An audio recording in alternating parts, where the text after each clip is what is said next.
Assalamualaikum warahmatullahi wabarakatuh.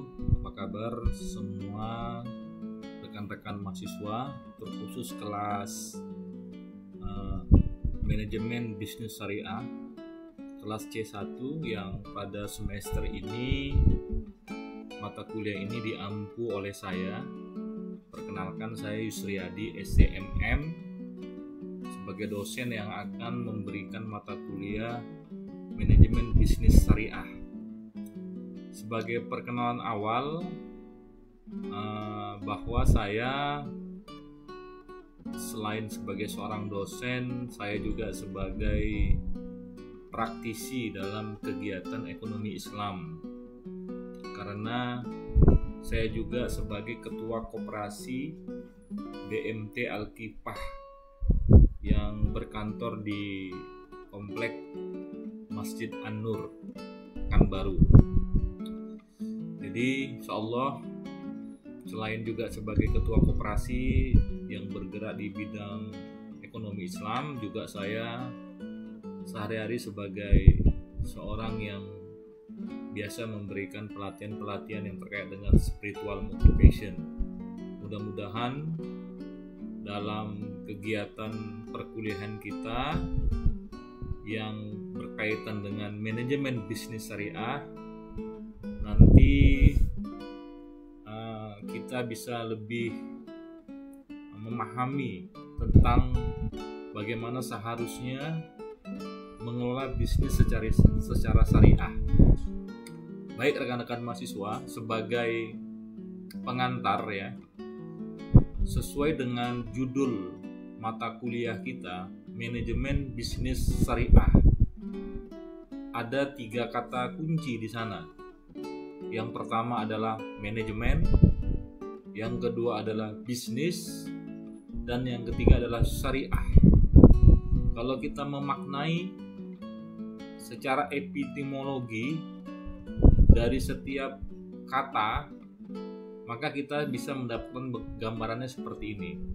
Manajemen bisa kita artikan sebagai kegiatan pengelolaan ya, dengan konsep adanya perencanaan, pengorganisasian, kemudian pelaksanaan dan pengawasan. Kemudian dalam konsep bisnisnya adalah suatu aktivitas di mana seseorang atau sebuah organisasi perusahaan menawarkan suatu produk, bisa berupa barang ataupun jasa. Sedangkan syariah adalah ketentuan-ketentuan yang diturunkan oleh ajaran agama Islam dalam kehidupan manusia. Dalam hal ini adalah kegiatan bisnis. Jadi sebenarnya kalau 3 kata ini kita gabung, manajemen adalah mengelola suatu bisnis dengan konsep perencanaan, pengorganisasian, dan pelaksanaan serta pengawasan yang baik, sehingga menghasilkan suatu produk berupa barang ataupun jasa yang berkualitas dengan mengikuti aturan-aturan ataupun cara dan ketentuan yang diajarkan oleh ajaran agama Islam melalui Al-Quran ataupun hadis Nabi Muhammad Sallallahu Alaihi Wasallam. Baik, sebagai pengantar kita bisa mendefinisikannya seperti itu secara bebas. Namun yang paling terpenting adalah filosofis mempelajari manajemen bisnis syariah ini diharapkan ketika kita melakukan suatu aktivitas bisnis, maka kita tidak melakukan perbuatan-perbuatan yang bertentangan dengan ajaran agama. Dalam hal ini adalah ajaran agama Islam, di mana ketika kita berbisnis itu ada saja potensi untuk melakukan perbuatan misalnya tidak jujur ya. Tidak jujur dalam menawarkan suatu produk, berarti tidak sesuai dengan syariah. Atau melakukan kerjasama dengan pihak lain di dalam berbisnis, tetapi di dalam kerjasama tersebut ada satu perjanjian-perjanjian yang diingkari. Ya, misalnya secara sederhana, ketika ada seseorang melakukan kerjasama dalam sebuah bisnis, ada suatu perjanjian tentang bagi hasil yang harusnya diberikan, tetapi bagi hasil tersebut tidak diberikan ya secara sesuai dengan perjanjian yang sudah dibuat bersama. Berarti tidak bersyariah. Atau juga ketika melakukan semacam pinjaman ke pihak investor, di mana ada suatu komitmen yang akan kita berikan kepada si pemilik modal terkait dengan usaha yang dikelola, namun ketika sudah masanya di mana kita harus mengembalikan uang, kemudian kita tidak mengembalikan uang tersebut, padahal kita sudah memberikan suatu perjanjian kepada pihak investor tadi, itu disebut juga tidak bersyariah. Jadi dalam kegiatan bisnis seringkali banyak orang yang selalu melanggar ketentuan-ketentuan dalam ajaran agama, sehingga menyebabkan bisnisnya tidak berkah.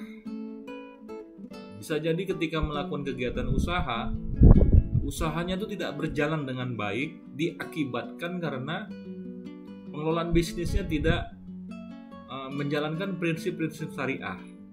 Jadi di antara prinsip syariah itu misalnya yang saya sebutkan di awal tadi, misalnya ada kejujuran di dalam berbisnis, kemudian juga ada sifat amanah di dalam berbisnis, kemudian juga ada prinsip profesional. Artinya memang produk yang ditawarkan kepada pihak konsumen itu adalah produk yang berkualitas, ya, sesuai dengan apa yang menjadi harapan ataupun keinginan si konsumen untuk membeli suatu produk. Jadi banyak sekali, bahkan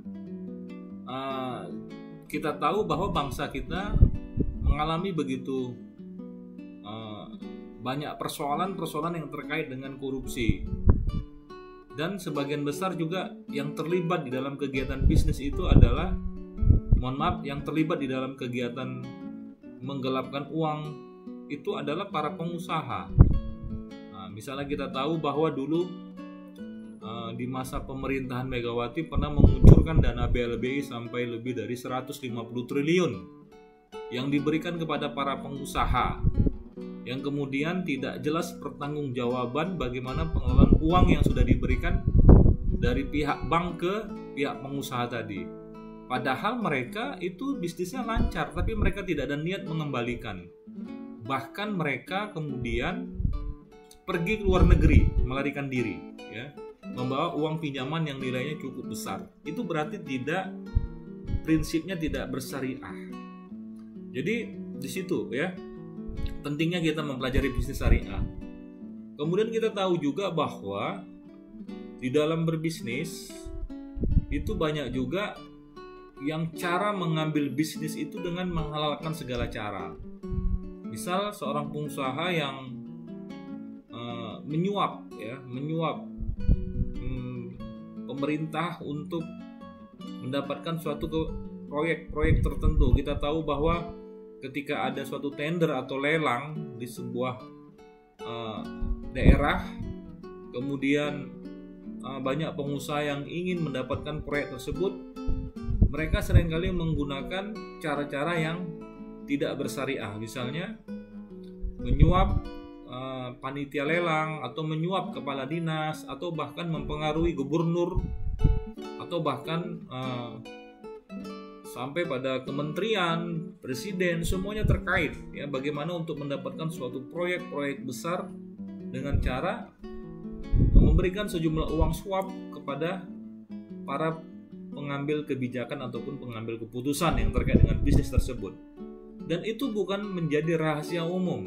Nah, di sini ketika ada orang yang melakukan seperti itu, berarti prinsip bisnis yang dia jalankan tidak bersyariah, karena sudah adanya suap di sana.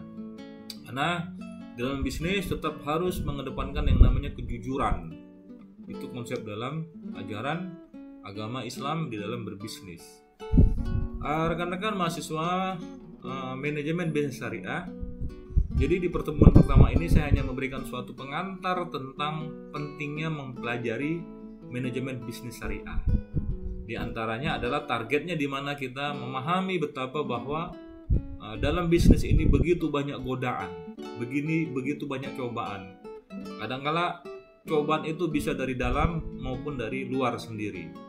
Maka kita harus tetap fokus untuk tetap memahami bahwa di dalam berbisnis kita harus mengacu kepada ketentuan-ketentuan agama, terutama dalam materi ini adalah ajaran agama Islam.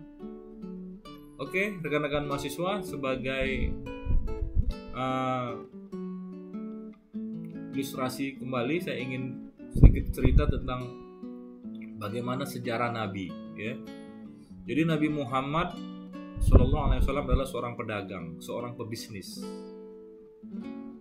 Dia menjalankan bisnisnya dari negeri Mekah ke negeri Syam. Kalau negeri Syam saat ini disebut juga sebagai negerinya Irak, ya. Jadi sebenarnya Nabi Muhammad ini tidak memiliki suatu produk, tetapi dia menjalankan usaha miliknya yang namanya pengusaha kaya, seorang wanita, ya, bernama Khadijah. Jadi Khadijah lah yang sebenarnya memiliki dagangan ataupun produk. Kemudian Nabi Muhammad diminta untuk menjualkan barang-barang tersebut sampai ke negeri Syam. Dalam perjalanannya, bisnisnya Khadijah yang dikelola oleh Nabi Muhammad itu sangat berkembang pesat, sehingga Khadijah menjadi seorang konglomerat. Mengapa bisnisnya yang dikelola oleh Nabi Muhammad itu berkembang dan kemudian banyak yang meminatinya terhadap produk tersebut? Karena Nabi Muhammad dikenal dengan orang yang bisa dipercaya. Jadi Nabi Muhammad ini orang yang bisa dipercaya, atau Al-Amin kita sebut, ya. Sehingga orang percaya saja terhadap produk yang ditawarkan oleh Nabi Muhammad. Disitulah kuncinya mengapa bisnisnya Khadijah yang dikelola oleh Nabi Muhammad itu berkembang, karena Nabi Muhammad orangnya jujur, yang mengatakan apa, ya, keadaan produknya sesuai dengan apa yang memang ada pada produk tersebut. Kalau sekarang kan banyak sekali orang jualan itu tidak menjelaskan secara lebih detail tentang apa kondisi produk yang dia tawarkan. Banyak orang tertipu, setelah sampai rumah baru ketahuan ternyata produknya tidak sesuai dengan apa yang menjadi penjelasan dari si penjual tadi. Sampai akhirnya Khadijah yang melamar Nabi Muhammad untuk menjadi suaminya, dan akhirnya mereka kemudian menikah. Dan babak baru tentang perjalanan kisah Nabi Muhammad dan Khadijah itu lebih banyak kemudian bercerita tentang bagaimana penyebaran agama Islam di Jazirah Arab.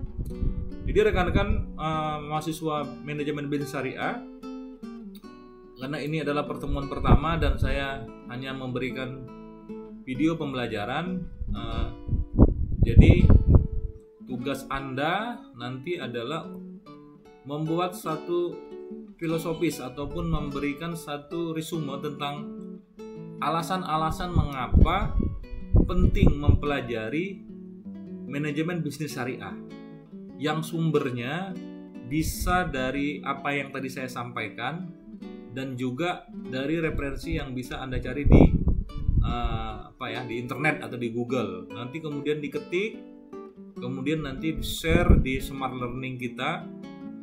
Jadi paling lama besok hari Sabtu itu tanggal 29 Agustus, sebenarnya kita masuk dari jam 12.30 sampai jam lebih kurang jam 15 ya, atau jam 3. Paling lama jam 3 sore semua resumenya sudah disampaikan di Smart Learning-nya, ya.